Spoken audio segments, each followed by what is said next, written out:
Hello, friends. Welcome back to Story with Zoe. Today we start the part one of Our story, Whispers of the Heart. भविष्य का संसार पूरी तरह बदल चुका था।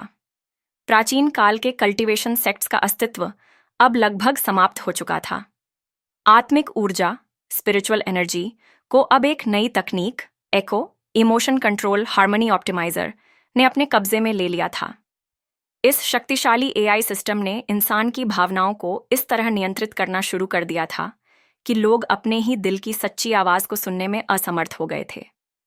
लान वंगजी भी उन्हीं लोगों में से एक था। उसका चेहरा अब भी वही था, शांत, गंभीर और आत्मविश्वास से भरा।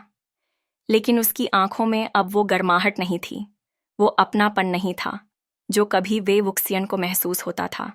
वेवुक्सियन अब भी उसे हर रोज देखने आता था, उम्मीद करता कि शायद किसी दिन लान वंगजी उसे याद कर ले, मगर हर बार उसे वही ठंडा और बेरुखी भरा चेहरा मिलता था। लान जान, वेवुक्सियन ने एक दिन उसे बुलाया। तुम सच में मुझे भूल गए हो? लान वंगजी की आंखों में कोई भावनात्मक प्रतिक्रिया नहीं आई। मैं तुमसे पहली बार मिल रहा हूं, उसने ठंडे लहजे में कहा। झूठ बोल रहे हो? वेवुसियान ने आगे बढ़कर उसका हाथ पकड़ लिया। तुम्हारी आंखें कभी झूठ नहीं बोलती। लन वांगजी ने अपना हाथ छटक दिया, जैसे वेवुक्सियन के छूने भर से उसे जलन महसूस हुई हो। मुझे ये फालतू बातें सुनने का वक्त नहीं है, कहकर लन वांगजी वहां से चला गया। उसके जाते ही वेवुक्सियन की आंखों में नमी आ गई। उसने कभी सोचा भी नहीं था कि वो दिन आएगा जब लान वांगजी उसे इस तरह पराया समझेगा। उस रात वेवुक्सियन पुराने दस्तावेजों को खंगाल रहा था। उम्मीद थी कि कहीं से कोई हल मिल जाए। अचानक उसकी नज़र एक किताब पर पड़ी, मन का संगीत, the melody of the heart. इस किताब में लिखा था कि एक ऐसी प्राचीन कल्टीवेशन तकनीक थी जो किसी भी व्यक्ति के दिल में दबी हुई भावनाओं को फिर से जागृत कर सकती थी, बशर्ते कि वह व्यक्ति पहले से उन भावनाओं को महसूस कर चुका हो। ये तो बिल्कुल लानजान के लिए ही है, वेवुशन ने बुदबुदाया। लेकिन किताब के आखिर में चेतावनी लिखी थी, यह विधि सिर्फ तब काम करेगी जब उस व्यक्ति का मन अपनी भूली हुई यादों को पहचानने के लिए तैयार हो। अगर उसके दिल में शंका या डर हुआ तो उसका मन हमेशा के लिए खाली हो सकता है। वेवुक्सियन को परवाह नहीं थी। उसे पूरा भरोसा था कि लान वंगजी के दिल में अब भी उसके लिए प्यार छुपा हुआ है। अगले दिन वेवुक्सियन फिर से लान वंगजी से मिलने गया। इस बार वह अपनी पुरानी चालाकियां और शरारतें लेकर पहुंचा। लानजान, उसने मुस्कुराते हुए कहा, तुम्हें याद है मैं तुम्हारा फेवरेट ड्रिंक लेकर आया हूं, एम्परर स्माइल। लान वंगजी ने ठंडे स्वर में कहा, मैं शराब नहीं पीता। झूठ, तुमने पहली बार एम्परर स्माइल मेरे साथ पी थी। वेवुक्सियन ने उसकी ओर झुकते हुए शरारत से कहा। लान वांगजी ठिठक गया। उसके माथे पर हल्की सी शिकन उभरी, जैसे वो किसी भूली हुई याद को याद करने की कोशिश कर रहा हो। उस रात वेवुक्सियन ने अपनी बांसुरी उठाई और वहीं धुन बजानी शुरू की जो कभी उसने और लान वांगजी ने साथ में बनाई थी। धीरे धीरे बांसुरी की मधुर आवाज हवा में गूंजने लगी।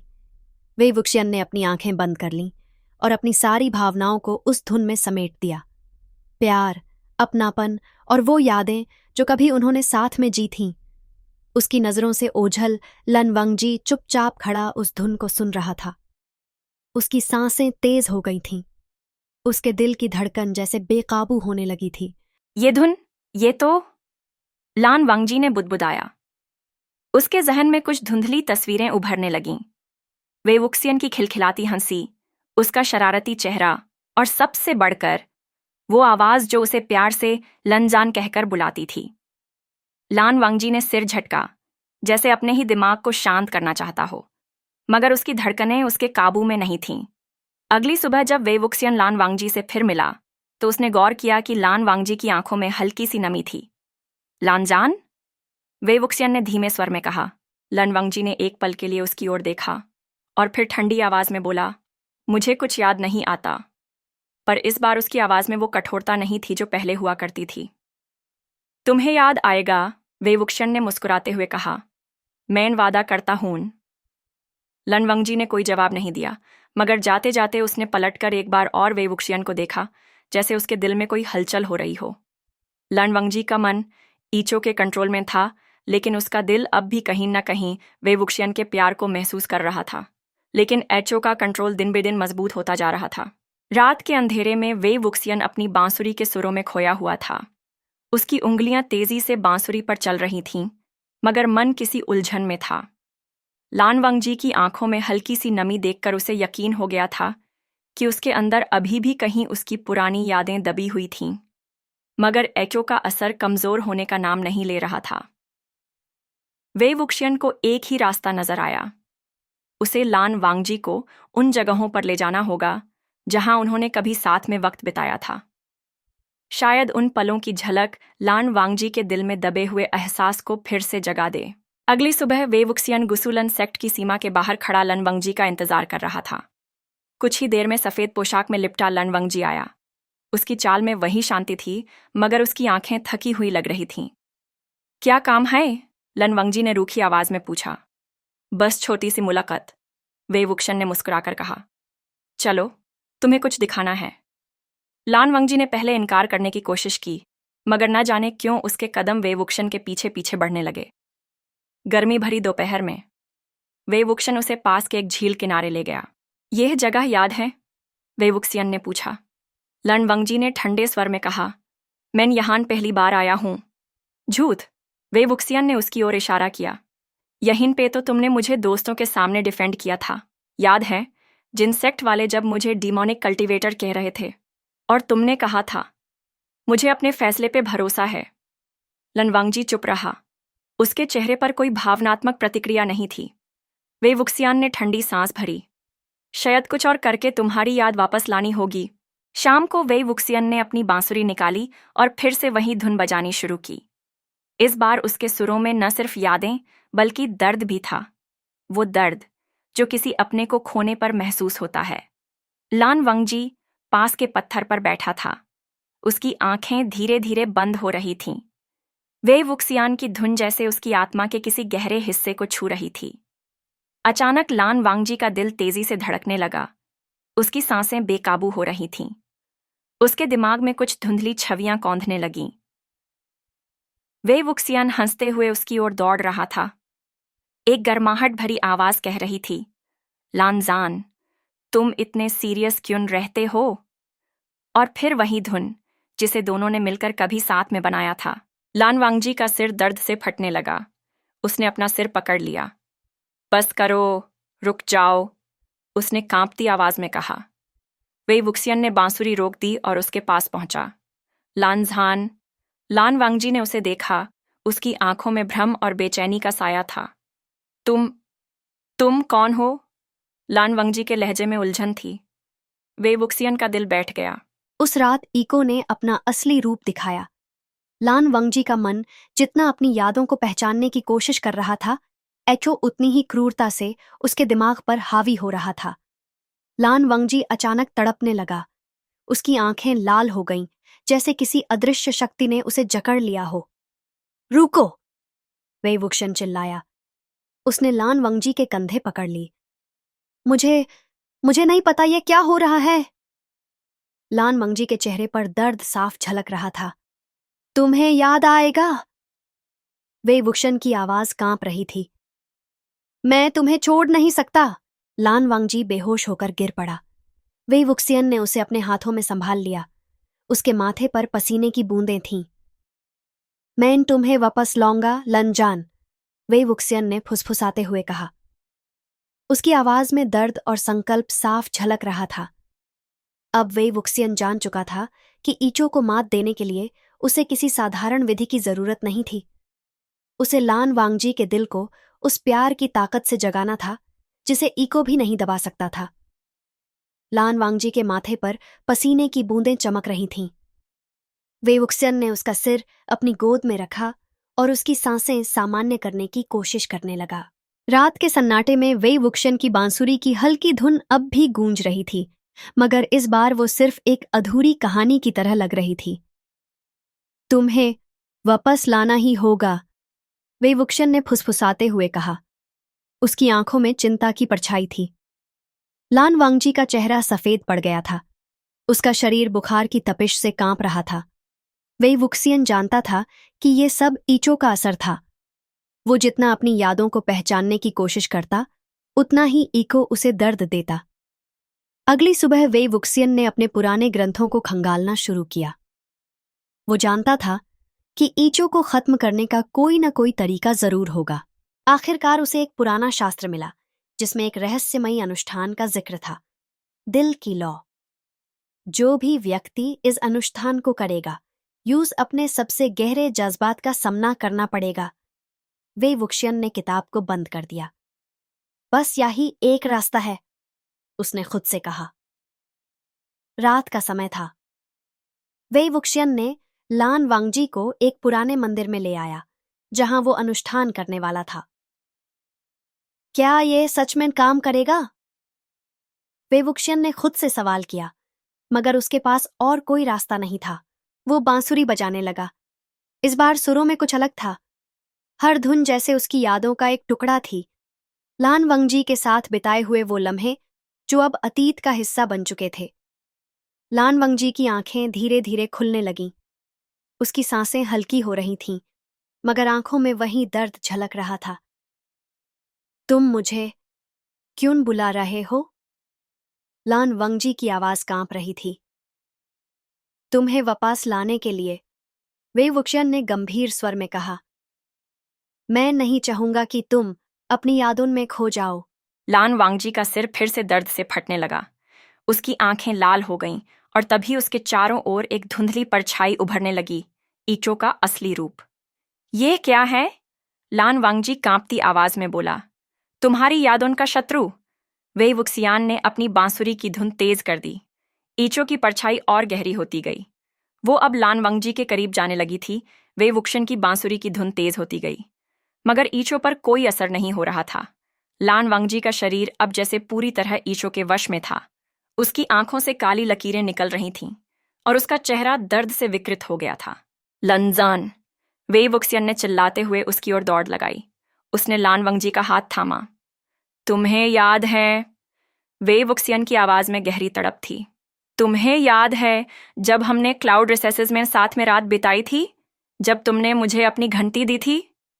लान वांगजी के चेहरे पर हल्की सी हलचल हुई। उसकी सांसें कुछ धीमी हुईं। और याद है जब मैं नाइट हंट के वक्त घायल हुआ था? तुमने अपनी जिंदगी खतरे में डालकर मेरी जान बचाई थी। लान वांगजी की आंखों में हल्की चमक लौटी। और याद है जब मैंने कहा था कि चाहे कुछ भी हो जाए, मैं तुम्हारा साथ कभी नहीं छोड़ूंगा? वेई वुक्सियन की आवाज अब कांप रही थी। लान वांगजी के होंठ हल्के से हिले। मुझे याद है। उसकी आवाज टूट रही थी, मगर उसमें एक भरोसा था। अचानक लान वांगजी की आंखों की लाल चमक बुझ गई। ईचो की परछाई चीखते हुए हवा में घुलने लगी और देखते ही देखते गायब हो गई। लान वांगजी कमजोर होकर वेई वुक्सियन की बाहों में गिर पड़ा। तुम्हें याद आ गया? वेई वुक्सियन की आंखों में आंसू छलक आए। लान वांगजी ने हल्की मुस्कान के साथ कहा, मुझे सब कुछ याद है। सुबह की पहली किरण के साथ लान वांगजी की तबीयत संभलने लगी थी। वो अब पूरी तरह अपनी यादें वापस पा चुका था। मैं जानता हूं कि तुमने कितनी तकलीफ उठाई है, लान वांगजी ने धीमे स्वर में कहा। वेई वुक्सियन हल्का सा मुस्कुराया। तुम्हारे लिए तो कुछ भी, उसने जवाब दिया। लान वांगजी ने उसकी आंखों में देखा और कहा, अब हम दोनों को अपनी कहानी फिर से लिखनी होगी। वेई वुक्सियन ने उसकी ओर हाथ बढ़ाया। साथ चलोज? लान वांगजी ने उसका हाथ थाम लिया। हमेशा, उसने मुस्कुराते हुए कहा। लान वांगजी अब पूरी तरह स्वस्थ था, मगर वेई वुक्सियन को महसूस हो रहा था कि सब कुछ अभी भी ठीक नहीं हुआ है। ईचो के जाने के बाद भी लान वांगजी के चेहरे पर एक अजीब सी बेचैनी थी, जैसे उसके अंदर कोई रहस्य दफन हो। रात के सन्नाटे में वेई वुक्सियन अपनी बांसुरी लेकर झील किनारे बैठा था। हवा में हल्की ठंडक थी और आसमान पर चांद अपनी हल्की रोशनी फैला रहा था। तुम अभी तक जागे हो? लान वांगजी उसके पीछे आ खड़ा हुआ। नींद नहीं आ रही थी, वेई वुक्सियन ने बांसुरी रखते हुए कहा। लान वांगजी उसके बगल में बैठ गया। कुछ देर तक दोनों के बीच खामोशी रही। क्या तुम्हें अब भी लगता है कि सब कुछ ठीक है? वेई वुक्सियन ने आखिरकार चुप्पी तोड़ी। लनवंगजी ने हल्की सांस ली। मुझे नहीं लगता कि एचओ सच में खत्म हुआ है, उसने धीमे स्वर में कहा। वे वुक्सियन चौंक उठा। क्या मतलब? जब एचओ मुझे अपने वश में कर रहा था, तब मैंने कुछ देखा था। लनवंगजी की आंखें गंभीर हो गईं।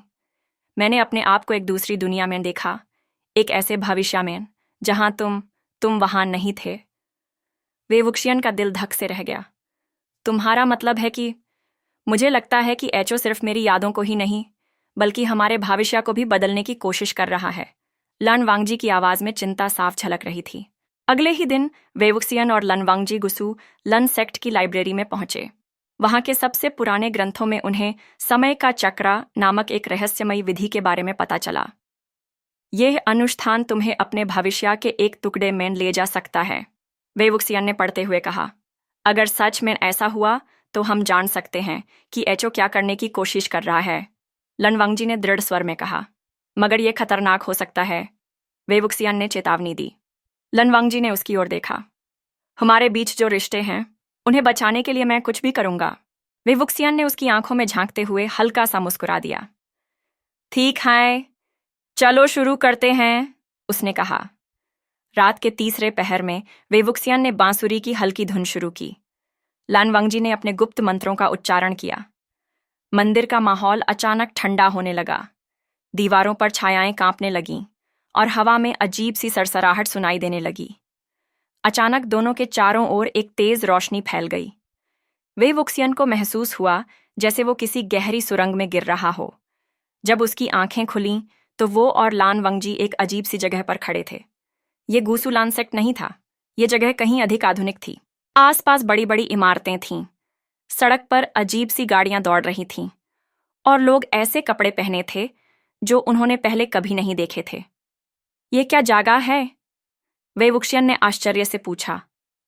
मुझे लगता है ये भविष्य है, लनवांगजी की आवाज में चिंता थी।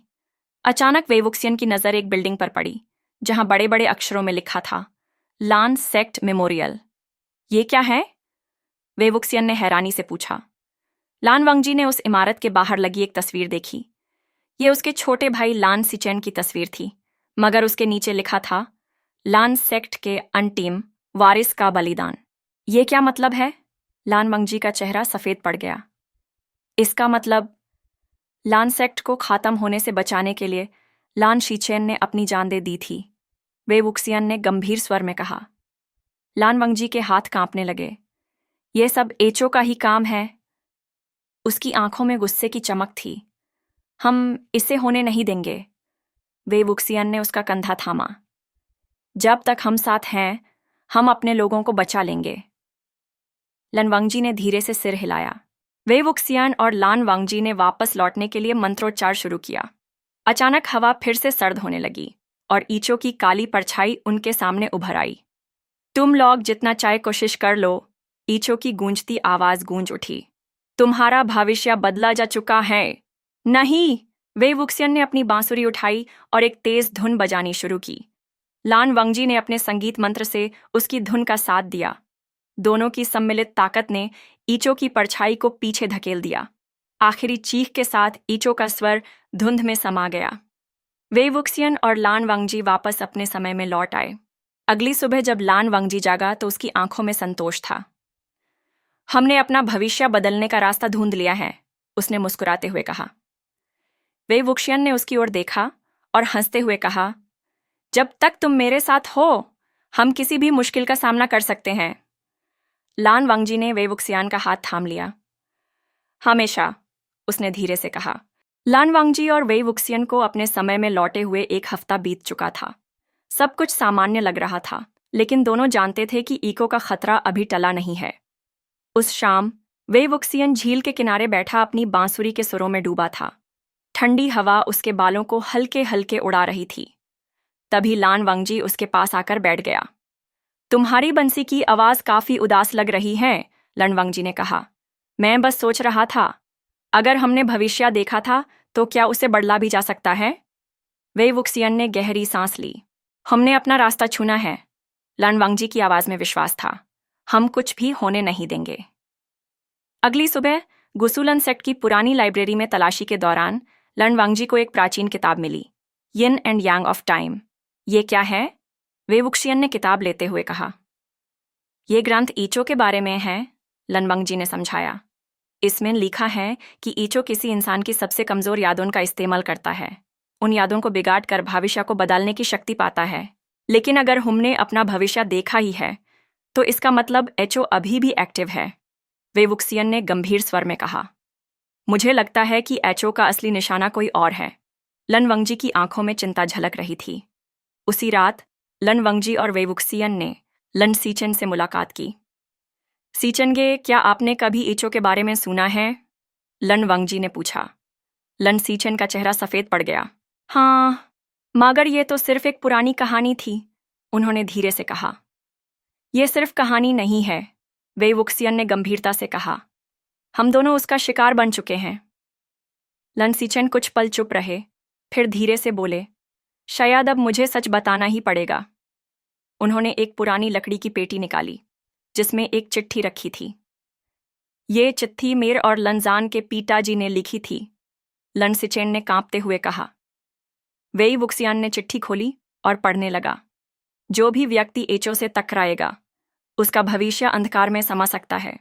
एचओ का असली शिकार वो होगा जो सबसे ज्यादा प्यारा हो।